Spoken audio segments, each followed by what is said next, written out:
Seahawks fans, wherever you may be. Thanks for listening to the show. Join your hosts, Bill Alvstad and Keith Myers, as we talk Seahawks football.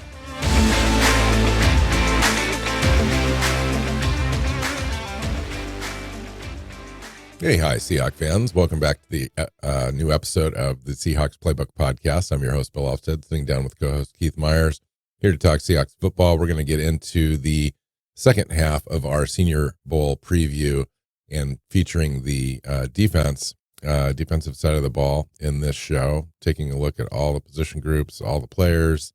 We'll talk about the process there, etc.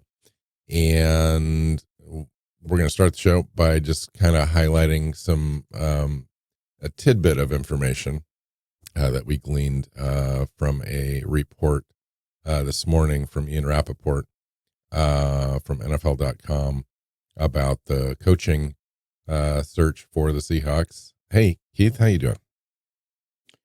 I'm doing good. It's we're in a waiting game with this coaching thing. It just feels like we're waiting forever. Most of the teams have their coach. There's two left. But John Snyder does not seem concerned. He's willing to wait as long as he needs to in order to interview everybody and get the right guy. And I actually kind of like the approach. I mean, it's going to be harder to form a staff this first year, but get the right guy in charge. That's the key thing. Yeah, I agree. And that sort of methodology was backed up by the report this morning I mentioned. I can just read this thing because it's not very long. From Ian Rappaport. It says Seahawks general manager John Snyder has been methodical in his search that is now set to ramp up. After speaking with Panthers defensive coordinator Ejiro Evero this weekend, Seattle plans to meet for a second time with Lions offensive coordinator Ben Johnson early in the week. That's good news. After that, the Seahawks search committee expects to be in Baltimore if the Ravens lose. That way it can speak with the impressive young defensive coordinator Mike McDonald for the first time. They missed out on that window early in the process. And the Washington Commanders actually got an interview in with him early, so they can still meet with him via Zoom and so forth. But Seahawks have to wait to even have a Zoom call until now he's out of the playoffs.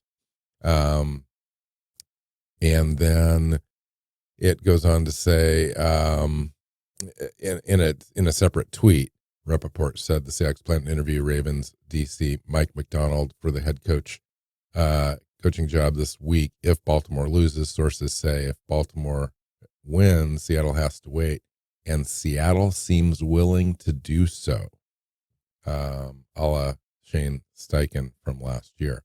So that report is interesting to me because it backs up the idea that Seattle's kind of willing to wait for these two young coordinators, Ben Johnson, the offensive coordinator for the Lions, and the defensive coordinator for the Ravens, Mike McDonald. They seem to be kind of 1-2 in their search. They're willing to wait. They've already interviewed a bunch of candidates, including Dan Quinn twice. They haven't pounced on that. They could have certainly done that, got their process moving forward. The coaching searches, as far as all the position coaches and so forth, they are not. They are methodically waiting. This report kind of backs that up. And I'm just curious as to what you think. I mean, I think this is a smart way to handle it. You've got all the people they've talked to now that are still available. They're all still there. They're not going to go anywhere. Unless they pull their name from the coaching search, they're still an option. John's not been enamored with anyone, but he went into this process not looking to be. He's went into this process to interview everybody and make this a methodical thing. Go with 3 rounds of interviews in order to get a chance to talk to everybody and all of that. So, and why would you complete a search if the 2 top names, the 2 top gets available aren't an option yet? And you Well, have the to wait only for the reason team you to would do lose. that is if John Schneider didn't include those guys in his initial query to begin with. But Yeah, obviously he did. yeah, And I yeah, mean, teams that didn't, I question their decision making, right? Um, Johnson and McDonald are the two. Uh, they're the two biggest names at this point, like just in general. Um, and what do you think skipping about over them, what do you think about the overarching uh, idea that um, you would go with a young, unproven, up and coming talent and try to hit a home run that way in this search with unproven head coaching experience at any level versus a known commodity if you're John Schneider? depends And on let me ask you this depends on further: who the coordinators are going to be. if John has got permission from Jody Allen to do that, and maybe some leeway as far as, hey, listen, I'm gonna try to swing for the, swing it out of the park. If I miss, you got my back or not, because it's kind of a huge thing. It's, like you said in the last show, there's no guarantee of success no matter who you pick. Yeah, But especially with these young guys, it's like it's either going to be, to me, it's either going to be fantastic and there's going to be some hope around that and building around that. You're going to have like a 3-year kind of window to show success, or it's just going to be an abject failure and you got to move on pretty quickly in the process. hmm I mean, and that's the risk. I mean, you hire Dan Quinn, you know what you're getting. You know you're getting a competent coach. You know you're getting one that took a team to a Super Bowl. Um, a guy that knows what he's doing. Um, but you're also getting a guy who's 53, who has run the same uh, defensive scheme, and you never want to stop innovating. You never want to stop, doing that kind of stuff, or the league just, rolls right by you. And picking one of these young guys that um, are very creative and just very innovative. Um, there's some there's some value there, and so it's a matter of I think you need to evaluate your options and then make a decision about what you think is going to be best for the team long term. And if you can't talk to Campbell and McDonald, how are you evaluating all your options? I will If say you're this. if you're comparing Dan Quinn to Evero and Graham, then just hire Dan Quinn and get on with it. But compare him to the guys who actually um actually would be a good hire. And to do that, you've got to wait for their team to be eliminated. And that's McDonald and Johnson. It's like those are the guys that um, everyone else is honestly, it feels like you're going through motions, talk to people to get an idea of some ideas and just to learn and figure out what a bunch of different football minds would do with your roster and what they think you need and Mm-hmm. roll through all of that. It's just information gathering. But who are you actually planning? Like, who's actually a worthwhile hire here? Um, most of the people, Kafka um, and Graham and Evero, and honestly, these names aren't interesting. You've got Quinn, you've got Johnson, you've got McDonald. And I think that what John's doing is he's waiting until he can get those other two guys in here so that he can interview them properly before making his decision of which of those three he wants to hire. Add to that, in this respect, John's already come out and said that he's in charge of all football operations and personnel decisions. Now that means the buck stops here. I would imagine he would consult fully with his new head coach to build a staff and kind of, defer as much as he can to those decisions.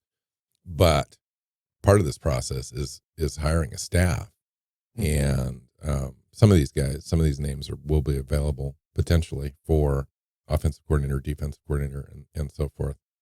So it'll be real interesting. And the other part of that is you're talking to some of these guys like let's say Graham from Vegas, and you ask, one of the questions is, who's on your staff? Who would you hire and why? Mm-hmm.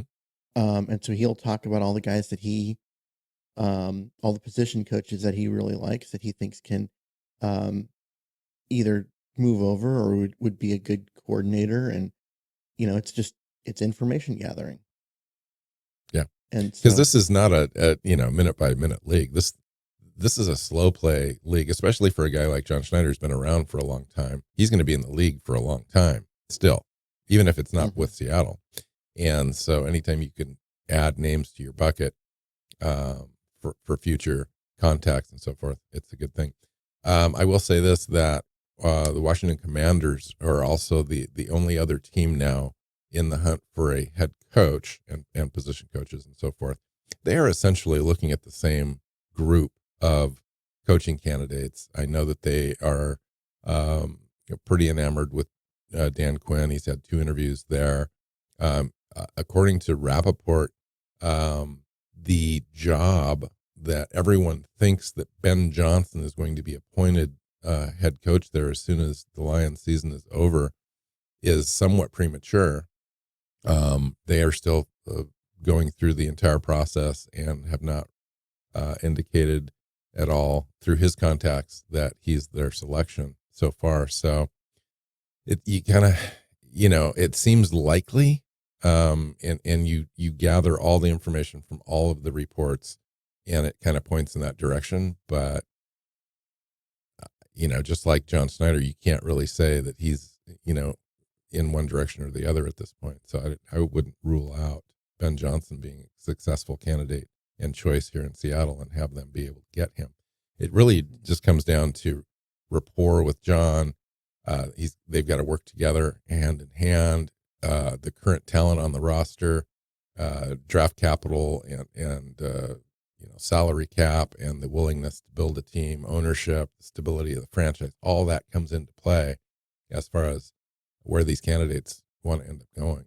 And so part of anybody's guess, really. John wants and has full control over roster and all of that stuff, which he's never had, because that was, Pete Carroll had that. He was, if there was a disagreement about, which player or whatever, Pete always won. Now, granted, there weren't a lot of disagreements, and they did a good job of finding consensus and all of that, but John never had full control. And so he's not going to give up control. Like, if Dan Quinn's like, I'll do it, but I want control, then Dan Quinn's not the guy, because John's not going to give up this control that he's never had and now finally gets.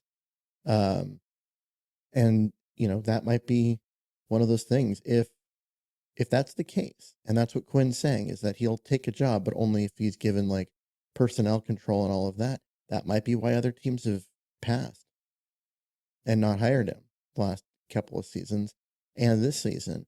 And if that's the case, if that is what he's saying, then he might not still be a candidate in Seattle.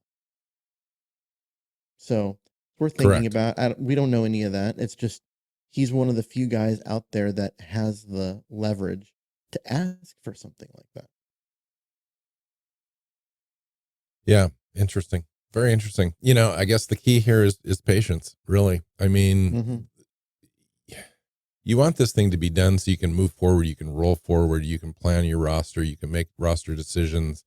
All of that is just kind of now in this waiting period, which is fine. It does bring you a little bit of anxiousness. I'm okay with them waiting, just like you are. I think that you go through the process. I think overall it adds more value to John Schneider to be able to wait. His contacts, the interview process. Every time you interview, you get better at it, and you ask the right questions, and he can glean and learn a lot from going through this process. And so I think it's just really important in that respect. And then you're going to end up with the right guy, you know, especially if you've got 3 or 4 candidates that you could easily see being the head coach, and you've got only one other team competing that you're competing against, and you've got Jody Allen's bank to basically hire and throw money at whoever you want. You've got some clear advantages in this process. You use those advantages, and you get your guy. And even if it's stealing Ben a couple Johnson of from the drawbacks Commanders, to the way that they're handling it.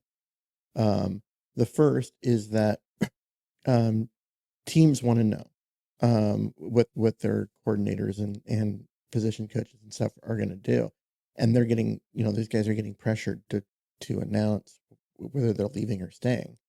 And you may see guys start pulling their name from the coaching search. They're just like, no, I'm not gonna wait this out. I'm gonna commit myself because we need to be in our off-season program in terms of player evaluation and all of that. So, that might be a case where you're starting to lose potential candidates to their old team. The other part is you are losing that evaluation time for players because different coaches want different things. They value different things in players. They need different things because they run different schemes. And you need to know what that is. You need to have that in place um, for your evaluations. And the longer you wait, the harder that comes. And you've got guys like Geno Smith with that massive bonus that comes right after the Super Bowl. Well, if you're waiting till after the Super Bowl to interview Mike Macdonald, and let's say it takes 3 days to get him signed and he's going to be your head coach, that leaves you with 2 days, now that you have a head coach, to make a decision on what you're doing with Geno Smith before I you would have to pay imagine him part of $9 million. the interview process with him is asking that very question about Geno Smith, and they would have a plan immediately. I would imagine. True, but yes, it adds pressure to that entire situation, and so you end up with, I mean, if it is McDonald, and like I say, it takes 3 days to interview and then negotiate and all that before he's named. Now he's got to hire an offensive coordinator, and I think that some of it will be, like what they do will be dependent on who that coordinator is, what system do they want to run, all of that kind of stuff. So it's not ideal to draw this process out really long, but at the same time, those things I think are inconsequential to getting the right guy. So, with all that said, who are you rooting for today in the AFC and NFC championship games? Sadly, I'm rooting for the two teams that have coordinators. I know, right? That Seattle wants to interview, not for anything to do with Seattle's interview, but right. I will never root for the 49ers. That's never going to happen. I want the Lions to win. I want the Ravens to beat Kansas City. It's just one of those things, but that doesn't help Seattle very much. It doesn't help Seattle at all, but I can't root for the 49ers, and I'm kind of tired of the Chiefs being the top. I'd love to see the Ravens get in there. Yeah, and Baltimore has played such an outstanding season consistently overall. It's just I think they deserve to be there. And then the Lions, I mean, talk about a story. Mm-hmm. That's just I love those sorts of stories where you do it the right way. You build a roster, you build a team, you get a good head coach, and it all lines up and works for you in the right way. And it's funny, Keith, I was at the dog park yesterday, and at the dog park, there's a dude with a Lions hat on. So I kind of work my way over, meander there. He's about my age. So we started talking football and the Lions and the Seahawks and the history and the, just the sheer number of years. And of course, he's a diehard. He'd been a lifer like I am with Seattle. And so he just talked about all the pain, suffering, anguish. And now it's so sweet, like the sweetness of this moment for him. It was, and we lived this, 10 years ago in the Super Bowl that we won for the first time against Denver. And I just knew exactly what he was feeling. And it was pretty cool. It was pretty cool, actually. Yep. So Okay. let's move on. Let's talk some Yeah. Senior Bowl. Yeah. That's what we're here to do. Defensive side of the ball. Let's start in the trenches. On the defensive line, these guys are split into a couple different groups: defensive tackle, edge / defensive ends. There's a bunch of names. Obviously, we're going to get into quite a few of them, not all of them. When you take a look at the entire list, not all of the premier guys that are going to be drafted are in the Senior Bowl, but quite a few of them are. You've got Latu. Newton's not going to be there, but he's kind of the best interior guy. Jared Verse is not going to be there, but he's going to be looked at as probably one of the premier guys in the draft. Braylon Trice, Chop Robinson, Byron Murphy. He's in the Senior Bowl. We'll talk about him a little bit. So there's all sorts of guys, and they've got a pretty good list this year showing up at the Senior Bowl. Keith, who do you want to start with? Are we starting inside or outside? Good question. We can start outside. Why not? Let's go with the horsepower. The edge rushers draft. Sure. God, there's a lot of guys in this that I think are worth watching. It's just so here, Mike. On the offense, everything's broken up into a bunch of different positions, so the lists are shorter.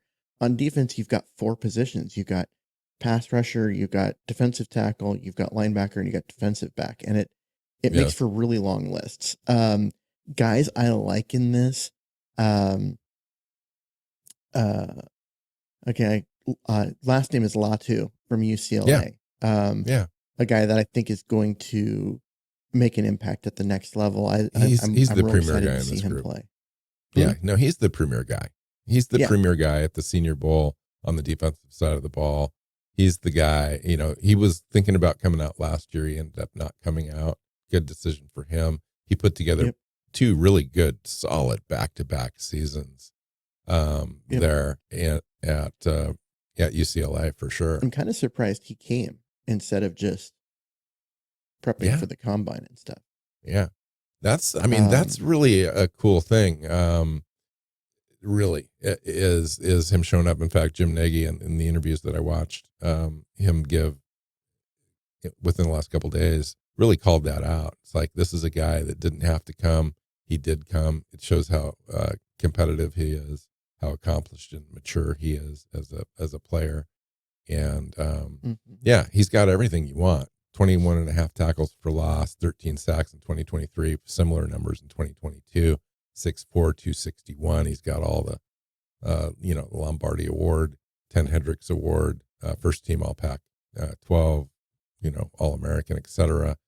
Advanced pass rush, repertoire, elite production. He's just ready to go. He sets the edge really well. He's got decent size, probably have to add another 10 pounds. I think over time he does that.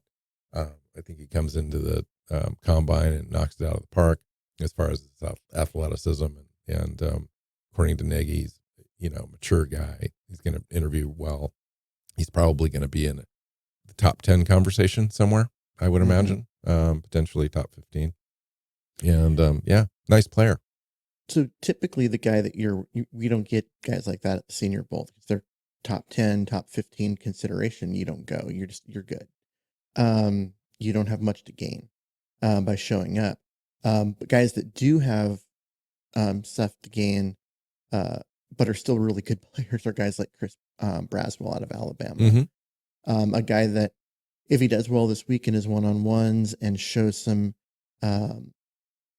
good work with his hands in order to keep guys off of him to go with his athleticism, he could get that Senior Bowl bump and end up at the back end of the first round. So another player there that he's a guy that I think is going to be good at the next level. I do too. He's got a lot to like. Yeah, I think when Will Anderson left Alabama, it allowed Chris Braswell to come forward, former 5-star recruit, but his production nearly doubled in 2023. Went for 42 tackles, 10.5 tackles for loss, 8 sacks. Kind of fringy guy, first round, probably second round pick, but he's that high energy guy that's explosive and effective defending the edge. But he is a little undersized at 255 pounds. Got good length though on him. Yeah, he's going to show up well at the Senior Bowl for sure, as far as those go. Brandon Dolores from Oregon is another guy, but bigger. In fact, bigger than Latu as well at 290 pounds. Got scheme diversity, played all up and down that line for Oregon. Can play outside, inside, and coaches love this guy. Natural body length, power, etc.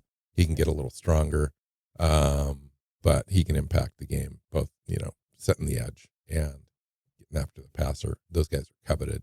It'll be fun to watch that. Another name with that same scouting report is Darius Robinson from Missouri. 6'5", 291, but explosive enough to get after the quarterback. He's big. He's going to be a really nice run defender, and at that size, but has the ability to get after the quarterback a little bit. And usually, the guys that big tend to be the run stuffer and not the pass rusher. So, we got a couple of those in this draft. Yeah. Cedric Johnson's another kind of undersized guy at 6'2.5", 262 pounds. Chuck Mullins Courage Award, Badnarik Award watch list in 2023. Elite kind of speed off the edge, ready NFL frame, guy that's just waiting to get out there and show at the Senior Bowl, because he came from Mississippi, so he wants to kind of show up with all of the other players there that he can kind of go up against and show that he's kind of ready to go. Marshawn Nealon from Western Michigan. I want to mention him because Jim Nagy singled him out in an interview that I saw. Said the guy that teams already have a top 100 grade on. Heavy hands, versatile, can get home from all up and down the line. Nagy said a guy from a smaller school that can really help himself this week. You might start seeing his name mentioned as a second-round pick a month from now at the Combine.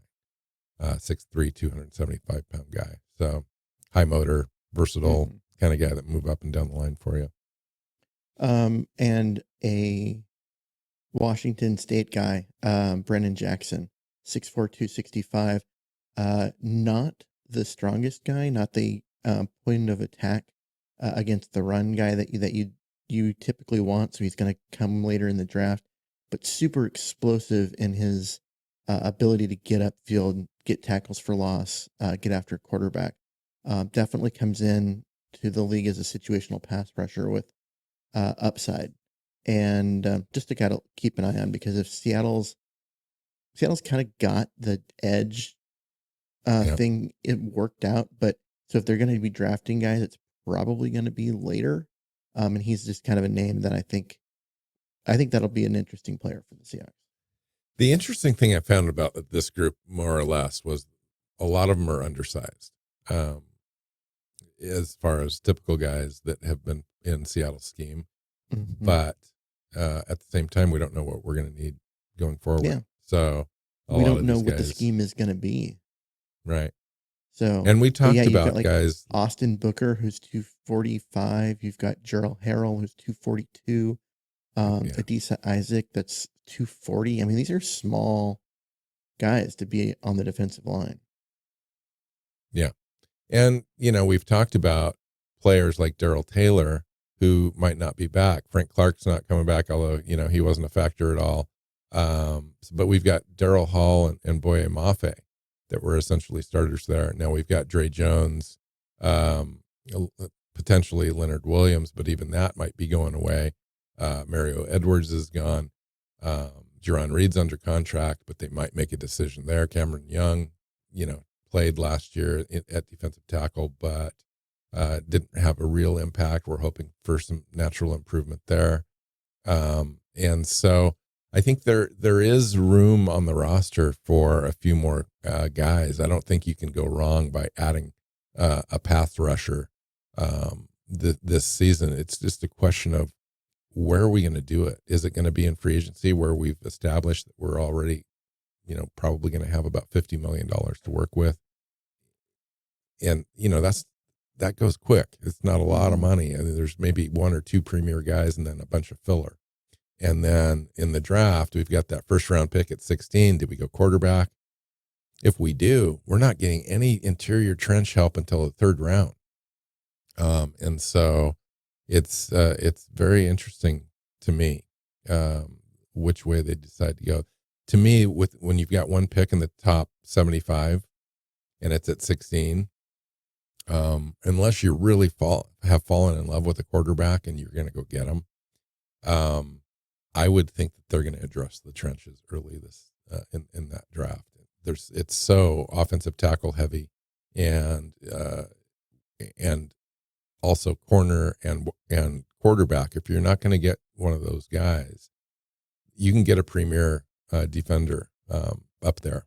It's either a pass rusher or a defensive tackle to help your team. So it wouldn't surprise me if they go that direction. If they're not going quarterback, then I have a hard time believing that Schneider's not going to move down and get more picks Mm-hmm.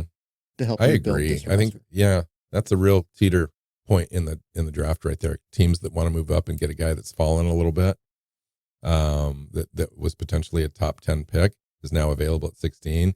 You might be able to get a second round pick if you drop back to the 22nd or 23rd pick, which wouldn't hurt Seattle very much. I don't know that fall there would hurt them. I think this is a pretty decent first round overall, I think, for talent, and it drops off after the third round. So to add another pick in the top 100 for John would be really important, especially that void in the second round. Yeah, this draft it's really top heavy. There's a lot of talent, picks 1 through 100, 120, and then it drops off very quickly. It does not have the typical late round depth that you're used to. And that's where you want your picks. And if you have to give up your fifth and sixth round picks to move up, or to get another second or that kind of stuff, do it. Why not? Because you're not the talent in the fifth round and sixth round isn't what you're used to. So I think you're going to see teams trying to do that. I hope Seattle gets involved in that, and gets a chance to move up and get some extra picks in the top 100. Yeah. No, I totally agree. I mean, we haven't even really, and it's hard because we're just getting started. But we really haven't even started our kind of draft philosophy this year, because it does change, depending on your circumstances and so forth. And then a new coaching staff comes into that. And then the fact that we don't have a second rounder this year, and what we do in free agency with that money.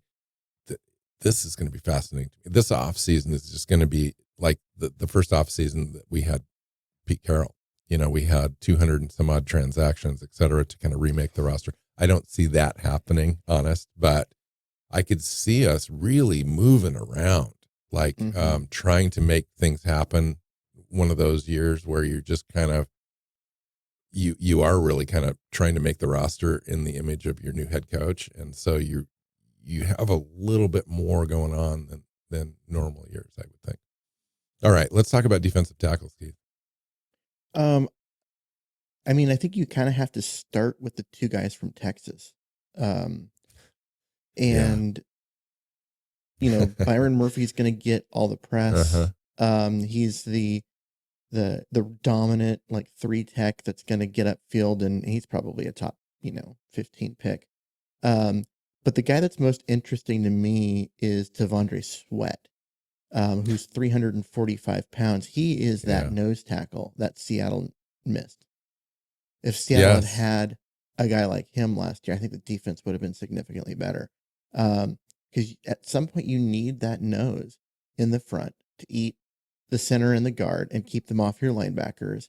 And just be a dominant player in there. And it's the kind of thing that the Seahawks haven't had since Poona Ford left. And even with Poona, like, that wasn't his ideal spot. Really, the last nose they had was Brandon Mebane. Yeah. It's been a while. And if you're going to run the defense that the Seahawks were trying to run the last couple of years, you need a nose tackle. And getting a guy like Devontae Sweat, who's huge, but not Agile.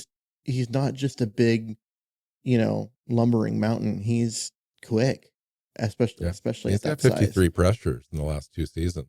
Yeah, the guy He can doesn't get have a lot of upfield. sacks and so forth, but Really smart use of his hands, lots of stuff. I mean, he's a disruptor despite being that size. If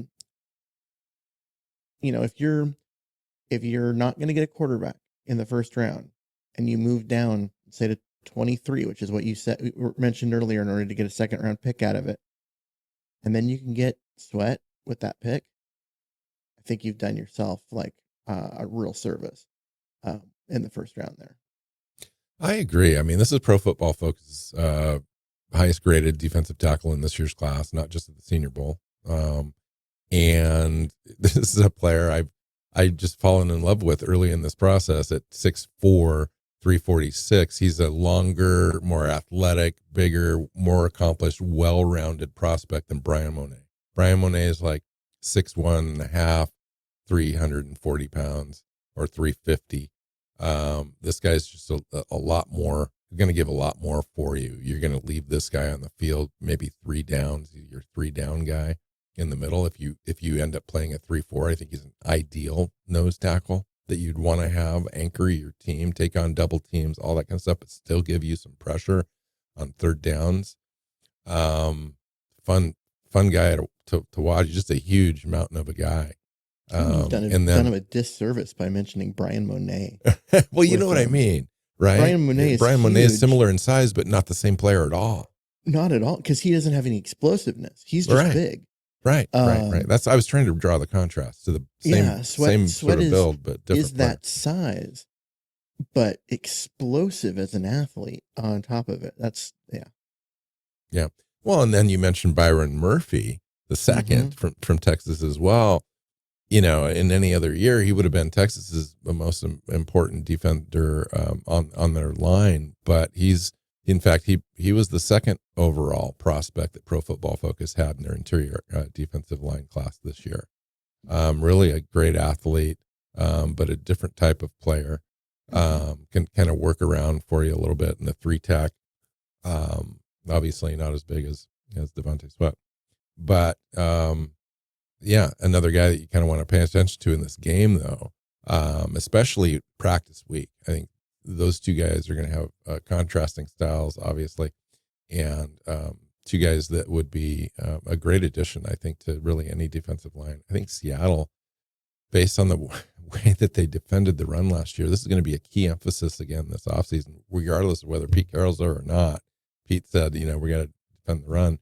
That's going to be true for the new coaching scheme. Is they're going to come in and want to defend the run really well, I would believe, initially. And you're going to have to do that in the trenches with guys like Byron Murphy and Sweat, for sure.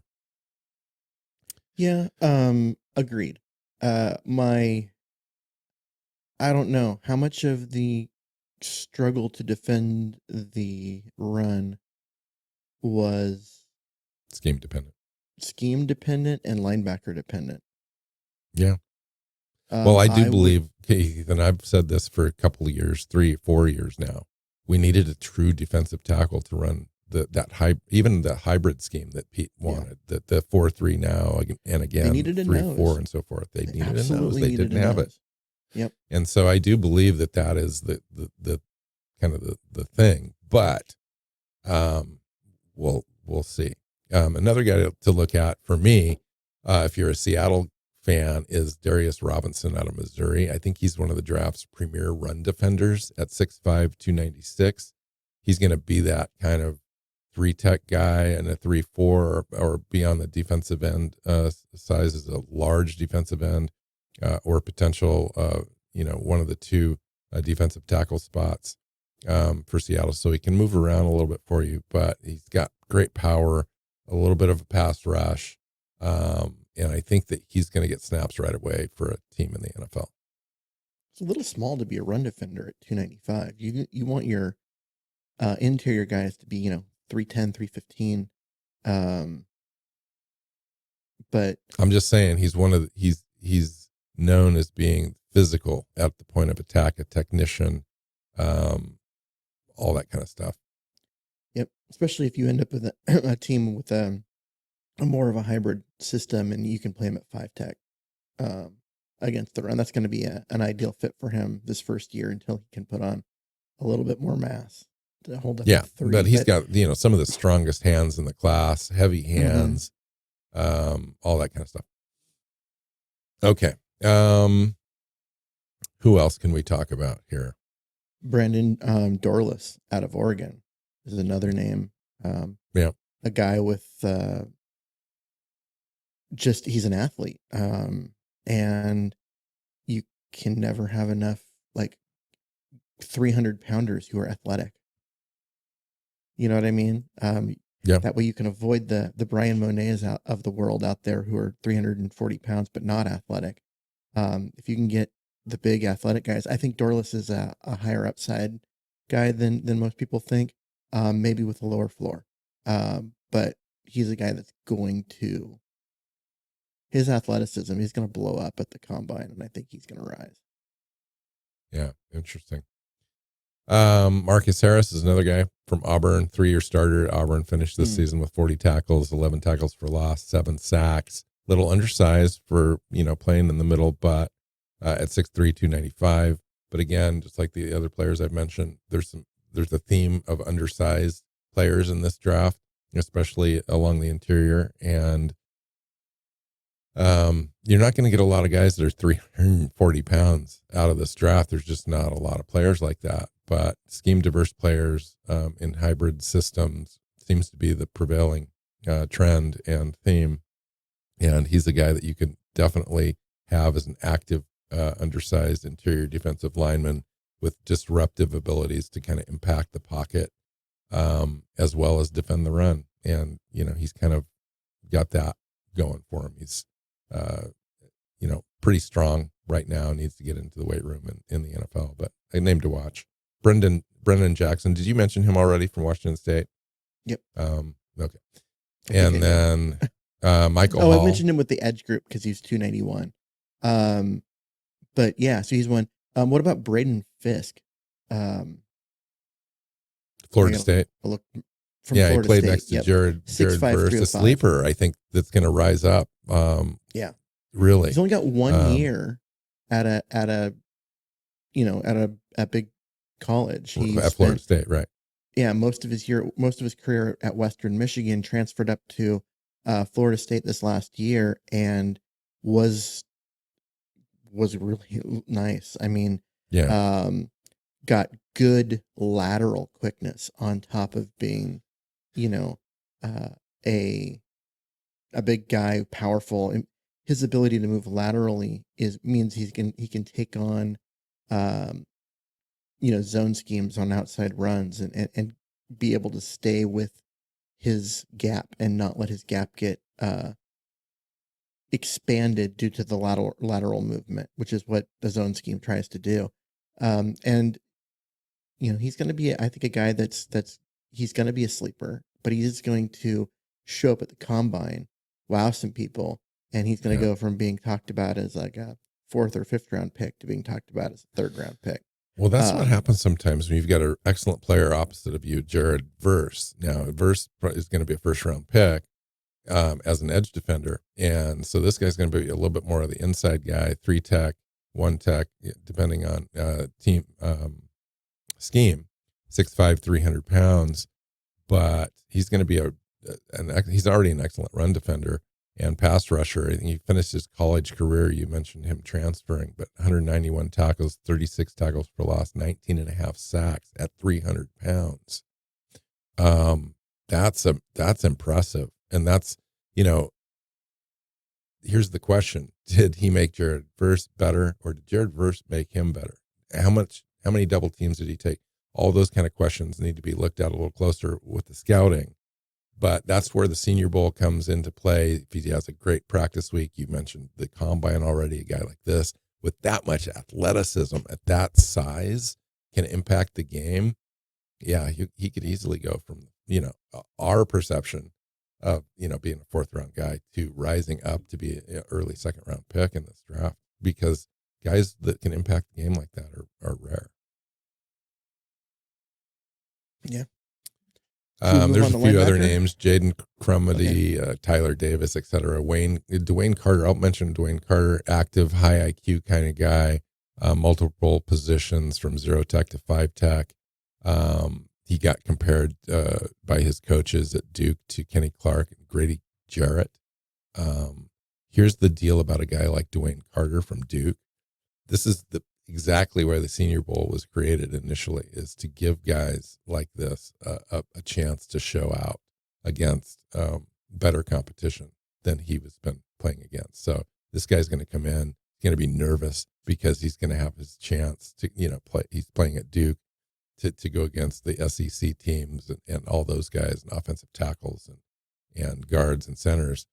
And so just another guy to kind of pay attention to. The only reason I mentioned him is Jim Nagy had mentioned him as a guy to watch for sure. Mm-hmm. All right. You mentioned linebackers. Let's go to that. Yep.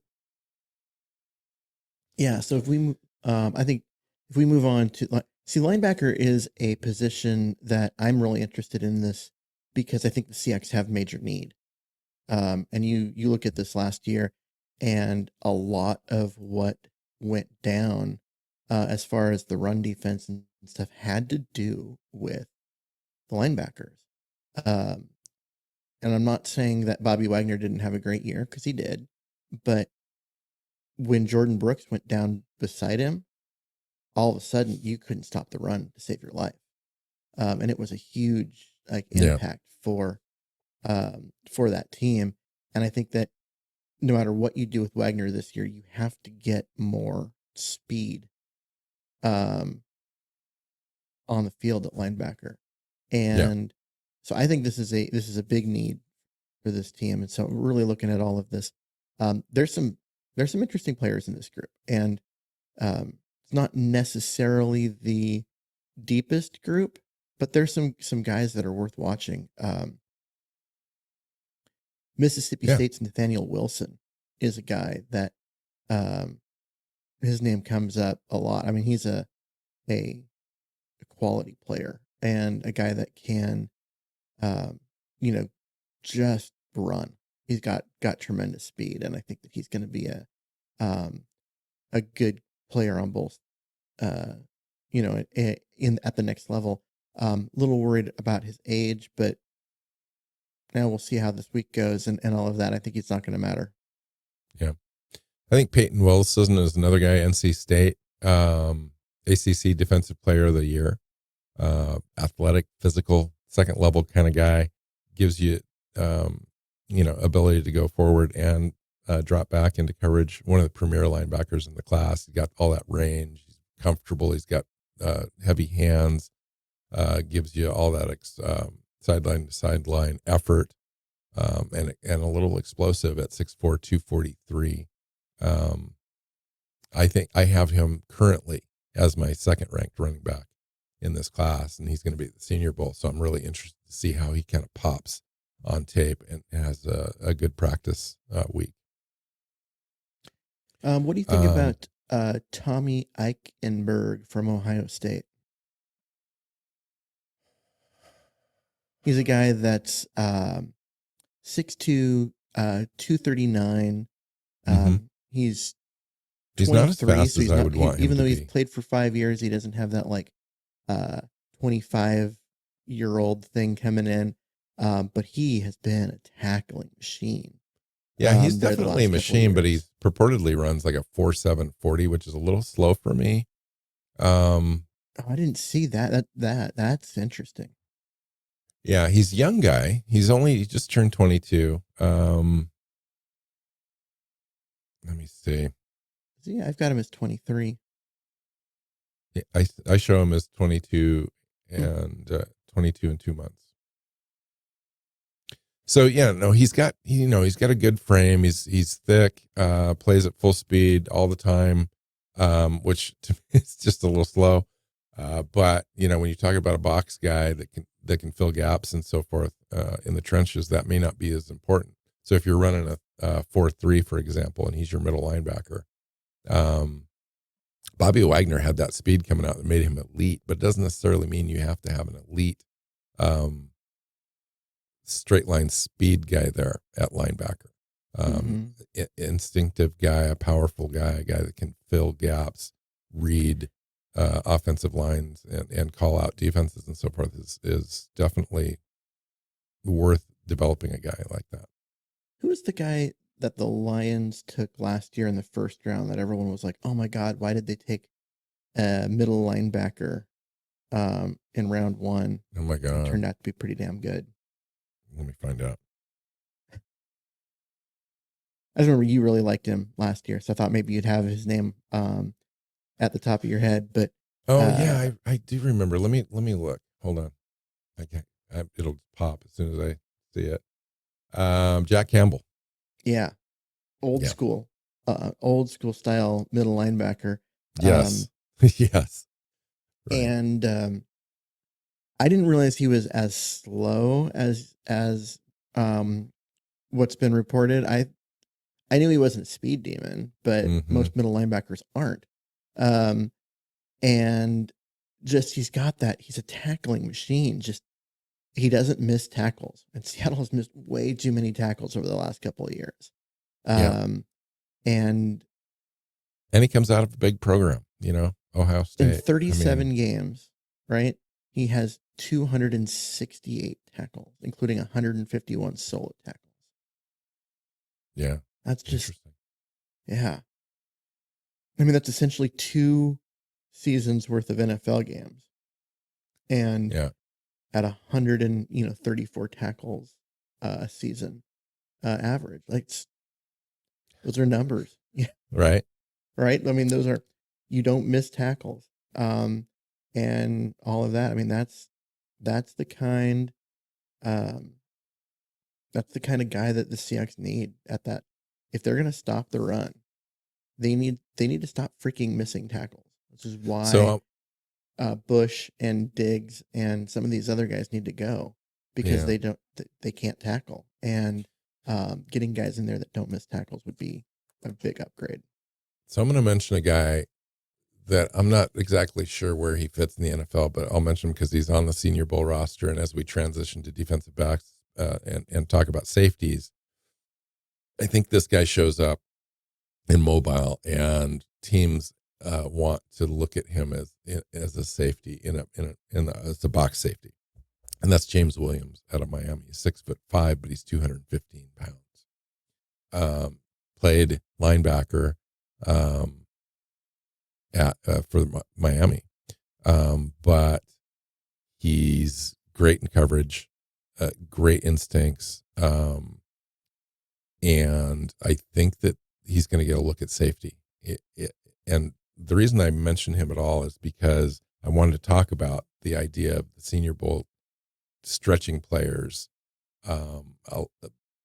asking players to play different positions and how uncomfortable that can be at some points. And he may fail, but coaches that are there and scouts want to look more at the effort and the willingness to do what coaches want to see him do as opposed to his ready-made skill set. Obviously, if he didn't play a lot of safety at Miami when he's being asked to at the Senior Bowl for the very first time, he may have may not be great, but I think his best role in the NFL would be at that position. And Jim Nagy said that he's got an all pro ceiling as a box defender. And when he says something like that, I tend to listen. Mm-hmm. So that to me is kind of a curiosity player that I'm going to be watching a little bit. So let's another player. we can move I was on saying if you another want. player that I want to talk about before we move on is out of Washington. Of course, I pick a guy whose name I am going to I can't pronounce this destroy. guy. Um, Edifuan Ulofoashio. sure. Yeah. Okay. 235 pounds. Very physical. Very athletic, explosive guy, but also has like amount of like just flexibility and length that you don't tend to get in a middle linebacker. Mhm. Reminds me a little bit of KJ Wright um, in terms of his ability to just use that length. He's good in coverage, but man, does he come up Mhm. and thump people when given the opportunity. Um, I think he's going to Yeah, be a really versatile piece that you can do a lot with at the next level. He would look so good in a Seahawk uniform. I'm so just saying. here's the situation with this guy. It's like he came out of nowhere really. Didn't really have a season in 2022, had 4 games, um, just 5 tackles, 2 assists, right? In 2023 as a fifth year senior, 13 games, 533 snaps, 67 solo tackles, 14 assists, 34 stops. In coverage, he made 2 pass breakups, had 1 interception, quarterback rating when targeted 59.6, which is excellent. As a pass rusher, he had 9 pressures, 6 hurries, and 3 sacks. So it's kind of a guy that you can, is really kind of diverse Mm-hmm. in the way that you can play him. Now, is he kind of a weak side guy for you? I well, I mean, you can put him in the middle in a 3-4 if that's what you're going to run, but you got to have the right guy next to him, right? Um, but if you're playing in a 4-3, Mm-hmm. yeah, like I said, he reminds me a lot of KJ Wright, just that length and Yes. coverage ability, and um, again, a guy that doesn't miss tackles. Right. Um, I'd like to sorry, the see him last 2 years had slightly me faster. He's scarred about projected to be linebackers a not being able to tackle. he's projected to run a 4.65, which gives me a little pause as kind of a wide 9 edge rusher, and maybe on an exotic blitz kind of package. But as a base weak side linebacker in coverage, I think 4.65 is fine as long KJ as the Wright was instincts never are there. fast. No, he wasn't. He wasn't. He was like a 4.7 guy, which is why he dropped and why the Seahawks were able to get him where they got him in the draft. And all he has been, or all he was, one of the steadiest, most just pure Seahawks of Right. guys Sometimes you of just that need era. good So football players, Keith. You just yeah, need good football players. I was thinking about this earlier. It's like we always want bigger, faster, stronger. Like and with the emphasis on faster. It's like you always want to get faster as a defense. And I think that's really important, especially with, facing Debo Samuel and some of those guys on San Francisco's roster every Ayuk and McCaffrey. McCaffrey. It's like, come on, we need speed, but we also need sure tackling. We need That's the athletes. problem. We Yeah, need guys that can have good instincts and make good decisions early after the snap. And we just haven't had that. And I don't know if that comes down to coaching. Obviously, Bobby Wagner is one of the best ever at diagnosing and filling gaps and so forth. But he's lost enough of a step where it's impacting even that, where yeah. even he can't overcome his best instincts to He get just can't get plays on the ball. there in time like he used to. Um, and that's I mean that's what I was saying. Like guys like Devin Bush, um, and then the safeties that Seattle had played last year, all of them, coming up into the box, and even Hall, the rookie, they just missed so many tackles. Guy when they get both, you should be able to get a guy down. You get both hands on him and you just fall down and they keep running. You can't have that. This is a team that needs football players. Um, guys that can tackle all of that stuff. Guys that are willing to wrap up and not just dive at someone with their shoulder and, end up on the ground. Um, yeah, I mean, that's the kind of what I'm looking at with some of these guys is I want guys that are going to be sure tacklers. And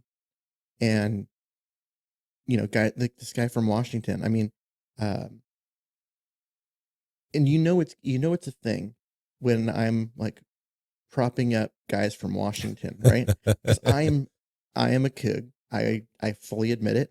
Um, and I will go, and if I go and pound the table for a Washington player, um, that should be noticeable, right? People should be like, okay, yeah, this is clearly someone that is a good player, and I think that this guy's going to be a really nice player at the next level. Ulo Fascio. Ulo Fascio. Ugo Fascio. Yeah. So safety, is interesting. I'm going to kind of breeze through this. To be completely honest and transparent, I have not evaluated the safeties and cornerbacks that are going to be at the Senior Bowl at all. In fact, nobody out of this draft class yet. I just haven't reached that point. It's just been early in this process. But I will say there's going to be 5 underclassmen at the Senior Bowl. We talked about underclassmen in the last draft, that there is allowed now at the Senior Bowl. This group is definitely represented. Javon Bullard is a big name to watch. Cameron Kitchens is probably the biggest name. He's kind of be your center fielder, if you will, that I am very interested in as far as watching him at the Senior Bowl and at the Combine, because I think he, if there's one thing Seattle's missed, has been a great center field safety, a deep high safety. We've had Diggs there. We've talked about his contract and how he's overpaid, and they're going to have to make a decision with Quandre Diggs. I think he's not on the roster next year, depending on this new coaching staff. But I believe that no matter who's coaching, he's probably not on the roster. A guy that could fill that role is Cameron Kitchens, a guy that's got great speed, sideline to sideline, excellent instincts, plays good plays on the ball, and you need that in any defensive scheme. You're going to need a true high safety that can be a single high. When you're running that on the field, that can kind of command your back end secondary, and we've been missing that since Thomas has been gone, and truly, and this guy would kind of fill that. Yeah, there's a lot of safeties in this group that are more in the box safeties. Trying to find the true center fielder, you're never going to find another Earl Thomas, but someone that can do similar things is a lot harder. It really is. I like Jaden Hicks out of Washington State, which I know I just said I was a Coug, but just looking at around the draft media, everyone else seems to like him too.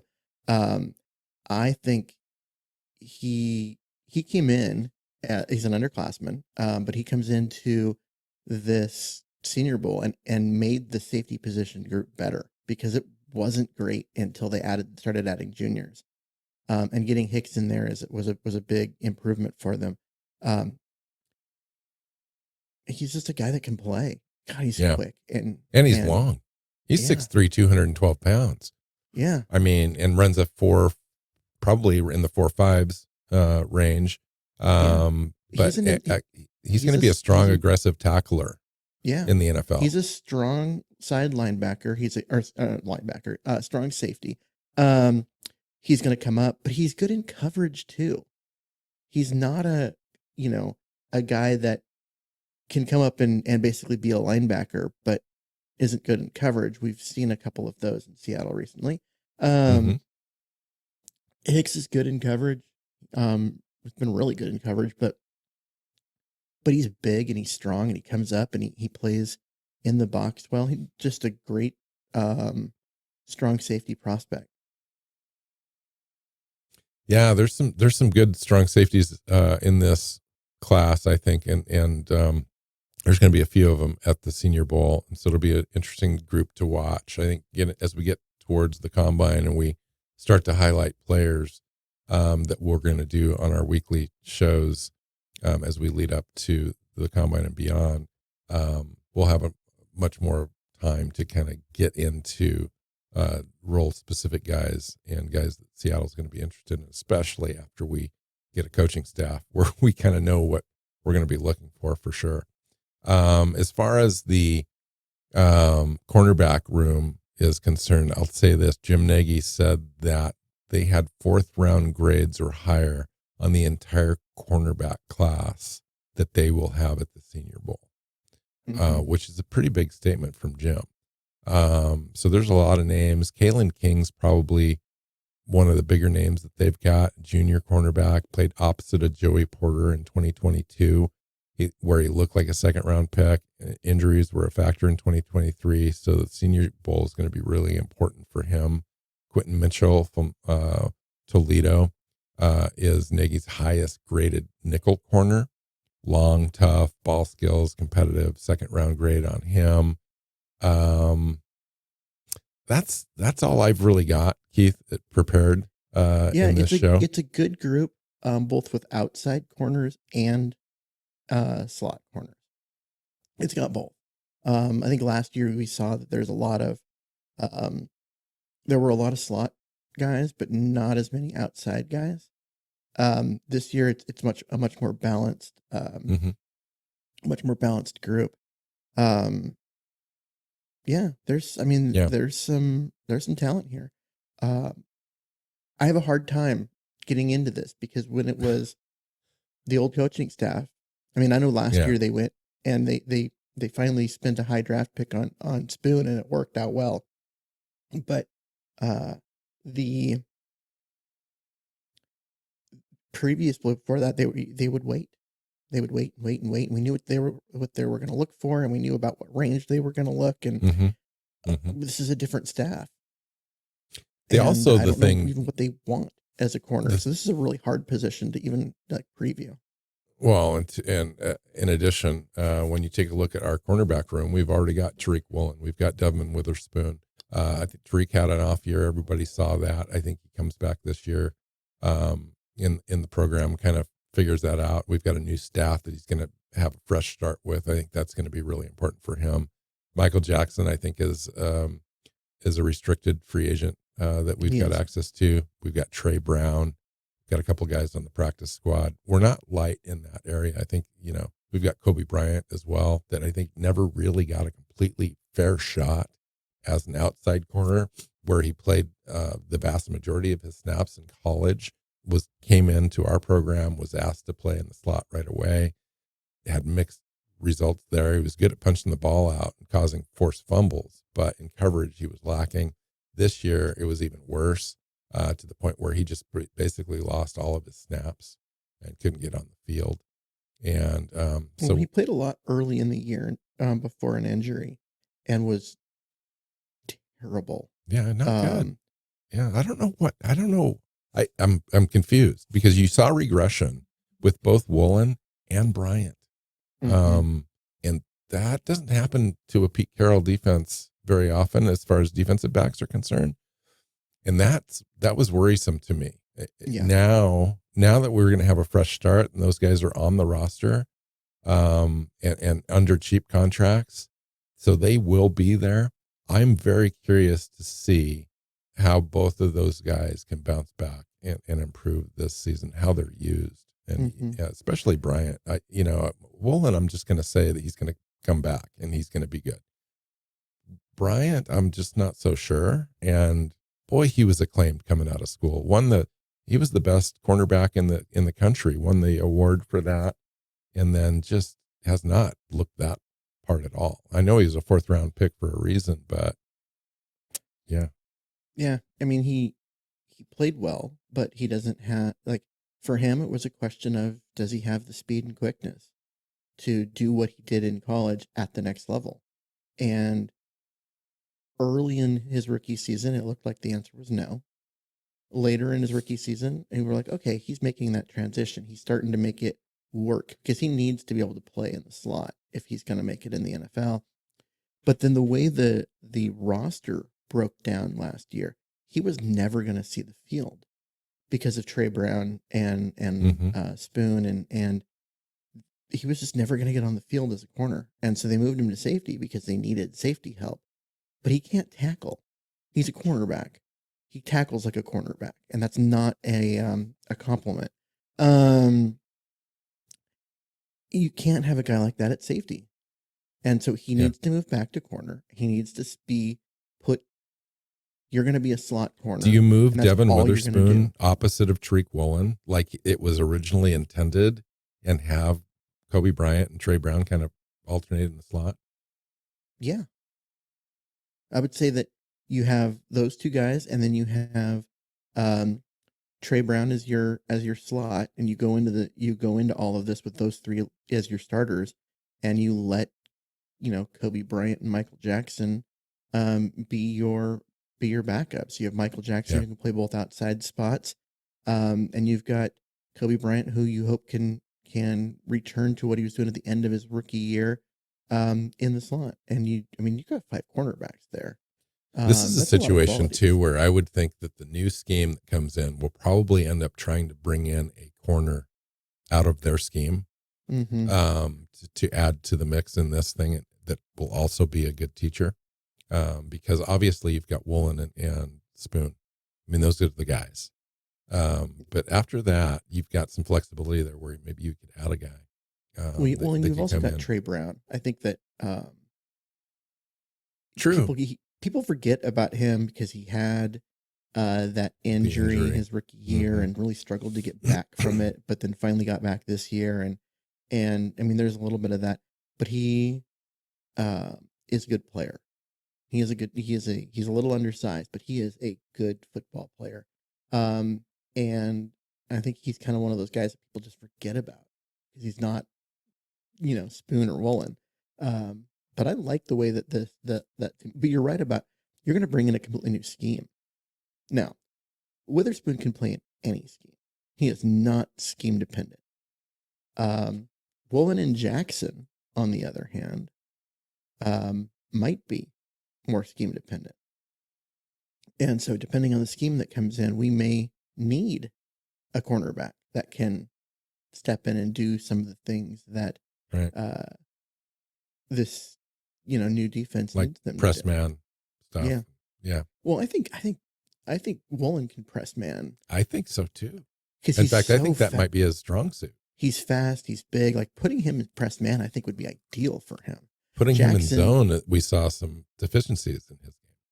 Well, true, but at the same time, some of that is believed to have been more him not managing his own responsibilities and trying to freelance, and that's caused some problems and also caused him to get benched. I think that Jackson is a great, cover 3 corner, but he doesn't have the speed to be a good press man, because if he gets beat at the line, he's toast. And so you need him, as a cover 3 type guy. I just listened to Jim Nagy say that Tariq Woolen was the fastest player they ever had at the Senior Bowl. Well, under Jim's watch. Yeah. But I was just reminded of just how fast that Woolen is. Yeah. And talk about that press and that recovery speed and so forth. And he's got that. I mean, we saw that his rookie season. We just didn't see any of that in the second year. Well, because he was hurt from a lot of training camp and all of that, and it was a slow process. And by the time he was fully healthy, season's over. The defense had stopped listening to Clint Hurtt. Yeah, right. You had a bunch of guys, including both the starting safeties in Adams and Diggs and Woolen, that had kind of tuned out Clint Hurtt and the scheme and were just going to go out and do their thing. And their thing didn't match up what other people's things were, and the defense was terrible until Pete Carroll came in and started benching guys. And sat Jamal Adams down permanently. It was a mess. So, and that's why Pete's gone. And that situation is a lot of the reason why Pete Carroll's gone, because they were tuning out what the defensive coaches and Clint Hurtt were saying, but if they had trusted Pete enough, they would have done what his coaches were telling. You know what I mean? So it was it wasn't that they weren't on board with Pete Carroll, but they weren't on board with his coaches, and that's an issue. That's an issue.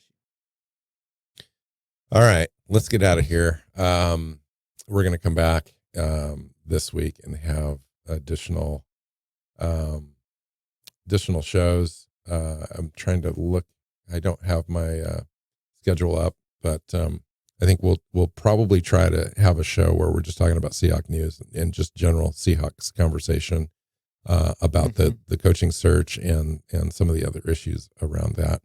Hopefully we'll have some news on this. Have some news. That'd be great. Yeah. Maybe one of these teams will lose and we'll have more news around that particular candidate. So it'll be interesting. And, if the Lions are after if the Commanders are after the Lions, Ben Johnson, and the Lions happen to lose against the 49ers at home, which maybe is the likely thing to happen, that process gets expedited and moved and they come to some sort of resolution. And then now our focus is really honed in.